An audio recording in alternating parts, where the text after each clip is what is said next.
Olá a todos, bem-vindos ao meu canal. Vou neste vídeo então falar-vos um pouco aqui sobre o deslocamento do WIN, isto então inserido na disciplina de Físico-Química A do 10º ano. E temos então este físico WIN que relacionou, quer dizer, ele vai relacionar. Nós sabemos que os corpos emitem então radiação em vários comprimentos de onda.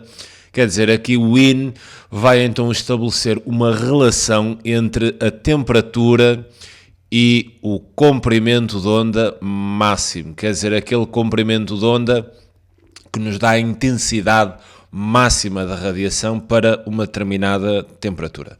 Quer dizer, para isso nós vamos muitas vezes trabalhar assim com este gráfico, ou com um gráfico, que teremos então assim aqui no eixo do X o lambda estará associado então ao comprimento de onda, unidade do Sistema Internacional, metro, e teremos então aqui a intensidade da radiação emitida, que já vimos pela lei de Stefan Boltzmann, que, por exemplo, para um corpo negro é exatamente igual à constante de Stefan Boltzmann vezes a quarta potência da temperatura.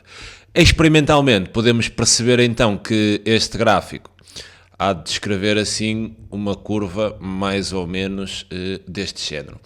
Onde para aqui no pico, aqui neste pico, nós vamos então definir, quer dizer, neste pico, o nosso lambda, ou seja, o nosso comprimento de onda máximo, que nos dará então a máxima intensidade dessa radiação emitida. Agora, qual é então a relação da temperatura com o comprimento de onda máximo? Depois vamos ainda estudar aqui algumas ideias no nosso gráfico, mas vamos então perceber esta relação entre a temperatura e o comprimento de onda máximo.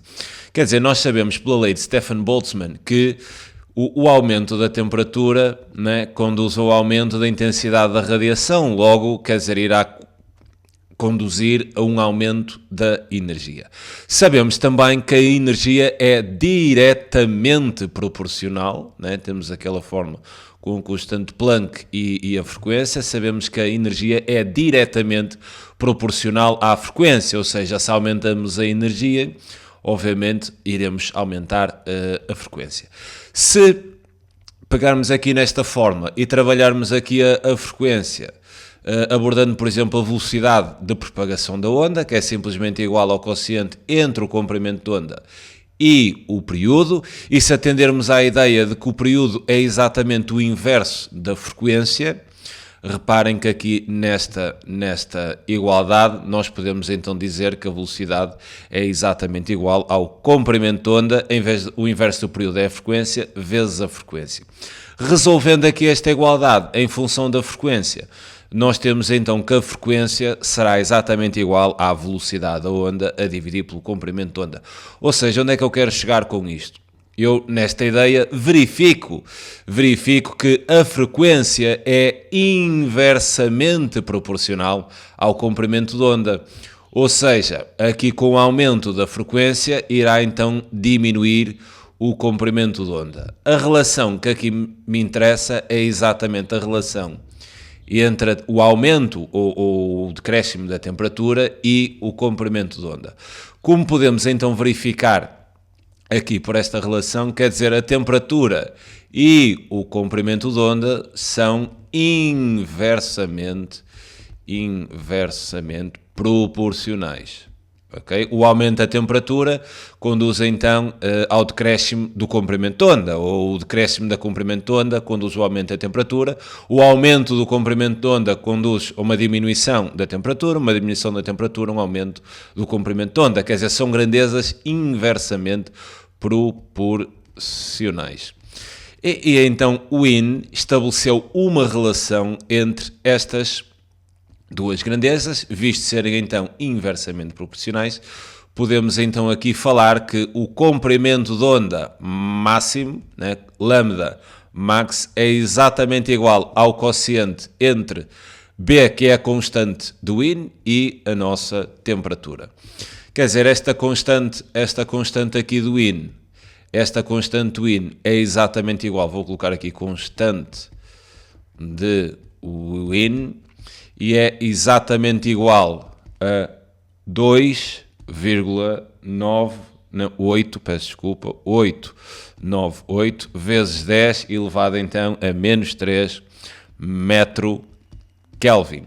Esta temperatura é então determinada em Kelvin e o comprimento de onda máximo em metros. E esta é exatamente a relação de proporcionalidade inversa. São grandezas inversamente proporcionais, provadas então por Wien, onde temos que o comprimento de onda máximo é exatamente o quociente entre a constante Wien e a nossa temperatura.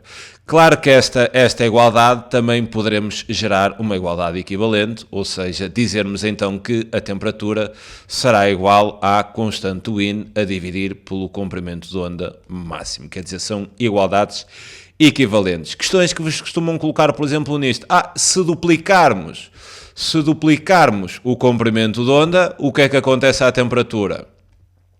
Fica na metade, não é? São grandezas inversamente proporcionais. Se vocês duplicam uma, a outra decresce no sentido inverso. Ou seja, se eu triplicar o comprimento de onda, a temperatura cai para a terça parte. Se eu quadriplicar a temperatura, o comprimento de onda diminui então para a sua quarta parte. Em termos gráficos, vocês também terão que saber estas relações. Então, eu vou reproduzir aquele gráfico que fiz assim no início. É assim onde a gente vai variar aqui a intensidade da radiação emitida com o comprimento de onda. E vou explorar esta situação assim para uma temperatura que vou falar T0. Nesta temperatura T0, quer dizer, eu tenho assim o gráfico, faz-me assim isto e... ok. Para esta temperatura T0, associada então a um comprimento de onda 0, quer dizer, nós temos aqui esta variação de intensidade, onde o nosso comprimento de onda máximo é situado assim, mais ou menos aqui. Agora, eu vou trabalhar aqui uma ideia, onde tenho, por exemplo, uma temperatura T1 que é maior do que esta temperatura T0. Nós sabemos da relação de Wien que descrevi aqui em cima que o comprimento de onda e a temperatura são inversamente proporcionais, ou seja, se esta temperatura T1 é maior que T0, quer dizer, o seu comprimento de onda será menor do que o comprimento de onda 0, né? Então aqui o lambda 0 será superior ao nosso comprimento de onda 1. São grandezas inversamente proporcionais. Se a temperatura aumentou, o comprimento de onda diminuiu. O que me quer dizer assim que... quer dizer, esta linha está aqui então associada ao nosso T0, o que quer dizer que se eu quisesse desenhar mais ou menos este gráfico, esta temperatura T1 aumentou, então vai nos conduzir a uma intensidade maior, mas o comprimento de onda máximo vai reduzir, ok? Então quer dizer, aqui o comprimento de onda máximo vai sofrer um pequeno deslocamento para a esquerda e, obviamente, a intensidade aumenta com o aumento da temperatura, o que quer dizer que este nosso gráfico seria mais ou menos assim, algo deste género. Deixem-me só apagar que não ficou assim aqui muito bem desenhado. Vou agora fazer, exato, depois aqui começa assim a cair. Quer dizer, com o aumento da temperatura, o nosso comprimento de onda máximo diminui, ok? Como podemos visualizar aqui no gráfico. Se eu agora colocasse assim aqui uma temperatura inferior a T0, vou chamar T2, se a temperatura diminui, quer dizer que o comprimento de onda máximo aumenta. Então aqui, quer dizer, este comprimento de onda 2 será maior que os restantes, porque esta temperatura T2 é menor, então o comprimento de onda aumenta. Quer dizer que isto assim no meu gráfico, pensando aqui na primeira referência, se a temperatura T2 diminui em relação a T0, quer dizer que o comprimento de onda máximo vai sofrer um deslocamento aqui para a direita, e com a diminuição da temperatura diminui também a intensidade da radiação. O que quer dizer que o meu gráfico ficará assim mais ou menos deste género. Exato, vai ter assim ali um máximo mais ou menos aqui e vai ter então aqui o comprimento de onda máximo para então a situação 2. Vocês terão que fazer a leitura muito bem destes gráficos. Para este efeito, vou só colocar aqui T2 e aqui T1. Para este efeito terão que se basear na lei do deslocamento do Yin, ou seja, a temperatura diminui, o comprimento de onda máximo aumenta. E também, cuidado, temperatura diminui, a intensidade da radiação também diminui. Fica então aqui a abordagem ao conceito de deslocamento do Yin. É sempre um prazer enorme ajudar. Um grande abraço a todos. Tentarei fazer alguns exercícios práticos para vocês verem como é que isto funciona na prática. Fica desde já um grande abraço a todos e até o próximo vídeo. Tchau.